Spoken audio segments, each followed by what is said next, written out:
Bonjour à tous, j'espère que ça va de votre côté. Alors je reviens vers vous comme je vous l'avais annoncé avec un deuxième podcast qui aura aussi pour thème le transit de Saturne en Bélier. Alors je vous ai d'abord proposé un podcast relativement global avec pas mal d'informations à la fois collectives, individuelles, un tout petit peu d'influence par signe. Et là j'aimerais juste revenir avec ce complément sur justement des questions un peu plus individuelles, un peu plus personnelles. C'est un podcast que j'ai intitulé « Devenir soi dans un monde en mutation ». Alors, monde en mutation, je crois qu'on a tous compris. Et c'est vraiment devenir soi et non pas redevenir soi. En fait, on est tous face à une sorte d'inconnu. C'est vraiment c'est un peu le facteur X. Et de fait, moi je pense qu'on ne peut pas trop prévoir non plus, évidemment, puisque comme on est tous collectivement, oui je fais un détour par le collectif très rapidement, dans une espèce de roue en fait, qui tourne et qui nous emmène, qui nous embarque vers quelque chose que l'on ne connaît pas parce qu'on ne l'a jamais vécu, aucun d'entre nous, en tout cas sur cette terre, présentement. C'est vrai que là, on peut encore poser beaucoup de points d'interrogation par rapport à la suite. Alors, comme on l'a vu, Saturne donc, entre en Bélier, ça y est, donc signe de feu, signe cardinal, pour vous résumer un tout petit peu. Donc depuis le 25 mai 2025 au matin, et là, comme je le disais, ça vient amorcer une phase astrologique, donc aussi, je dirais, céleste, très intense, fondée sur l'éveil de l'individualité et de la structuration de la volonté. C'est un transit qui est bien différent de celui des poissons. Comme la dernière fois je vous l'ai dit, les poissons sont un signe mutable, sont un signe d'eau. C'est un symbole à la fois de dissolution, d'abandon, mais aussi d'inspiration. Et ici, ce changement de signe vient mettre ou doit mettre en lumière tous ces défis qui se rapportent à l'auto-affirmation, au courage et aussi à la responsabilité personnelle. Comme on l'a vu la dernière fois également, après un retour temporaire en Poisson entre le 1er septembre 2025 et le 14 février 2026, Saturne réintégrera définitivement le signe du Bélier jusqu'au 13 avril 2028. Donc on le sait, c'est une période qui va s'inscrire comme un moment charnière de l'histoire collective, évidemment.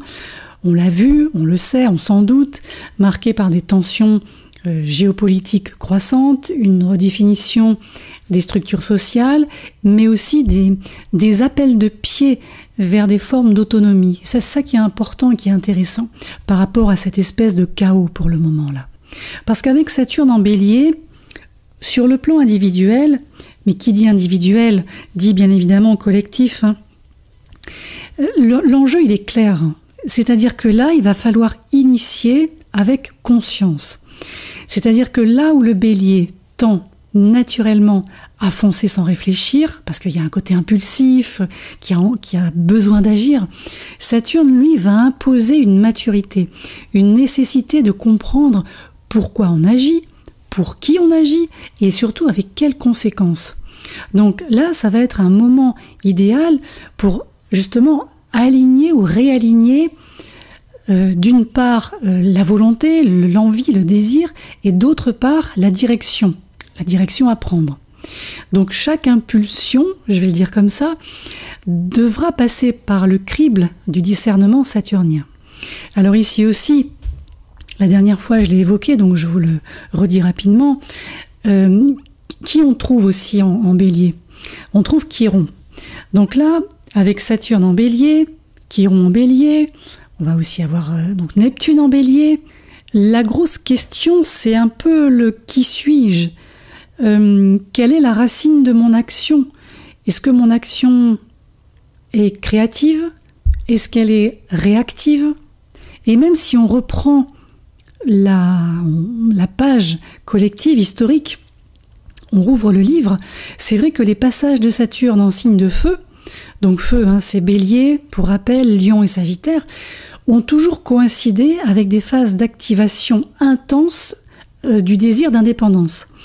Le précédent passage de Saturne en Bélier, c'était entre 1996 et 1999.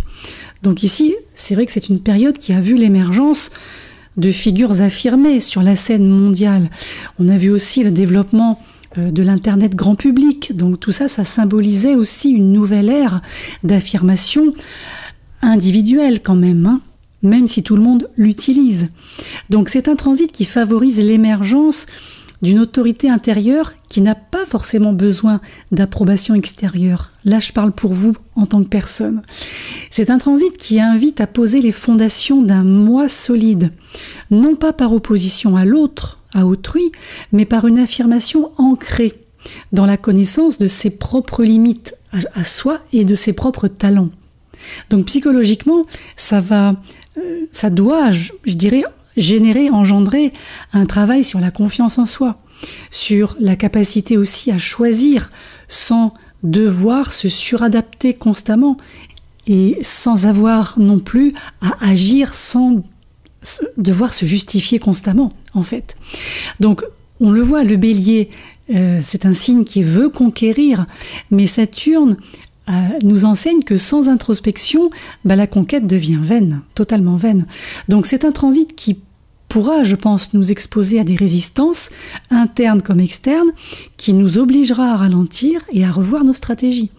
Et derrière chaque blocage, pensez-y, peut se cacher une peur aussi fondamentale. Une peur d'échouer, une peur de ne pas être à la hauteur, et peut-être tout simplement une peur d'exister pleinement et sereinement. Donc c'est en ce sens que je voulais mettre un peu l'accent sur ce côté profondément initiatique du transit. C'est un transit qui confronte ici l'individu à ses choix. Il nous invite à incarner, comme on dit souvent, beaucoup, en ce moment on entend beaucoup, une version plus authentique de soi-même.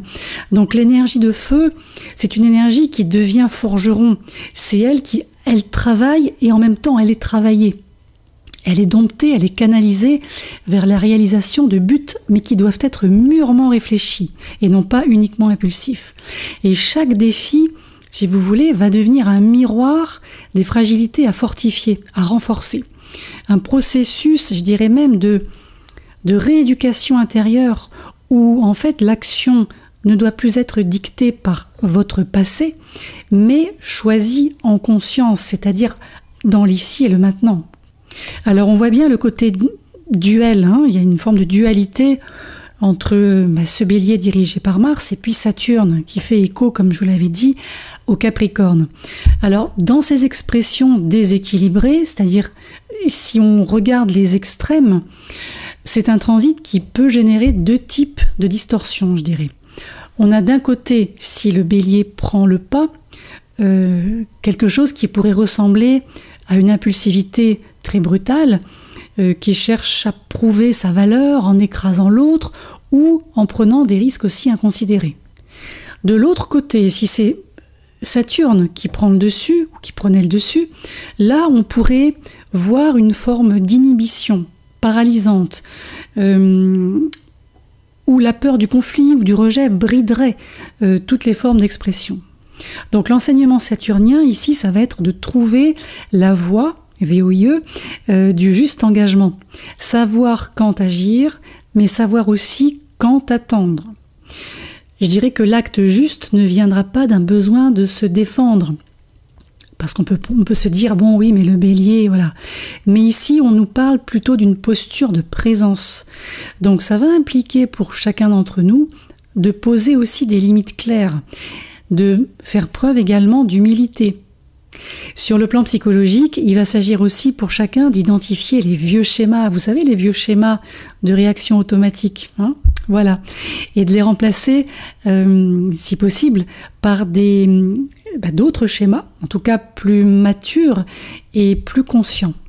Toujours par rapport à soi, je pense qu'il va falloir être un peu prudent aussi sur le plan physique, sur le plan physiologique, organique. Alors pourquoi ? Parce que le Bélier représente la colère. Le Bélier est en lien avec la tête en astrologie médicale Donc il y a un côté psychosomatique effectivement qui peut être activé ou réactivé, et c'est vrai que Saturne en Bélier peut être un transit profondément somatique.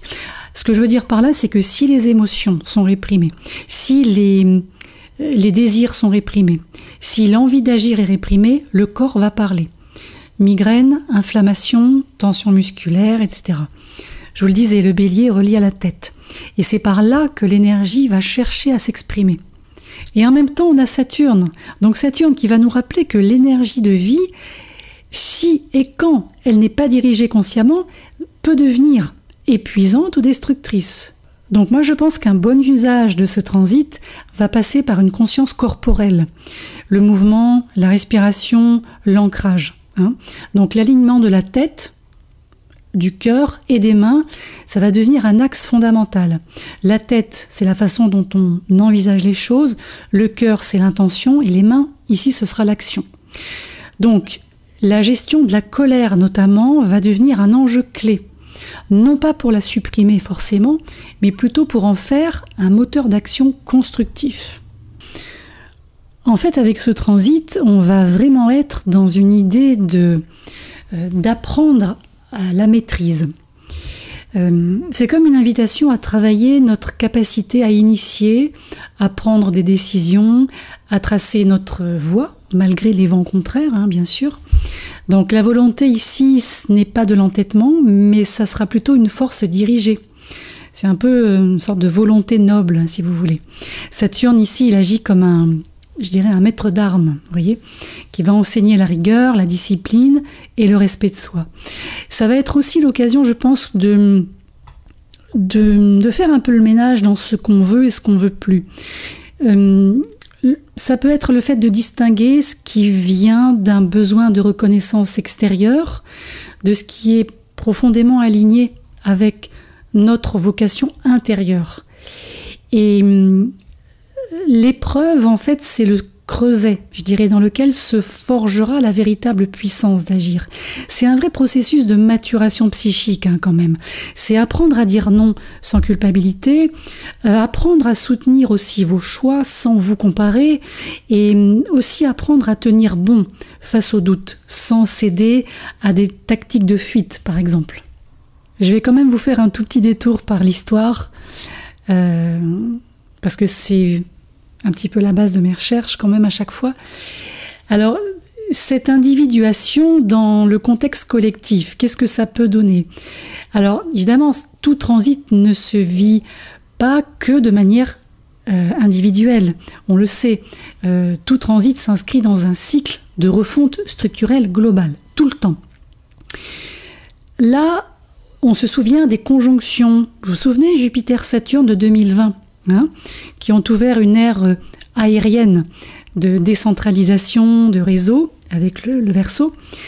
Ici, Saturne en Bélier va ramener l'attention à la souveraineté individuelle et nationale. Donc, rapidement, ça peut être la montée des nationalismes, des luttes identitaires et aussi des conflits territoriaux qui peuvent en témoigner et qui pourront en témoigner, je pense. Il ne faut pas oublier non plus, vous savez, le fameux triangle dit mineur, qui est formé par les planètes transpersonnelles, donc transsaturniennes, que sont Uranus, Neptune et Pluton. Donc, c'est un triangle mineur qui annonce la fin progressive des anciens schémas de domination hérités du colonialisme, qui déclenchent et déclencheront encore des phases de bouleversement intense et de réajustement collectif.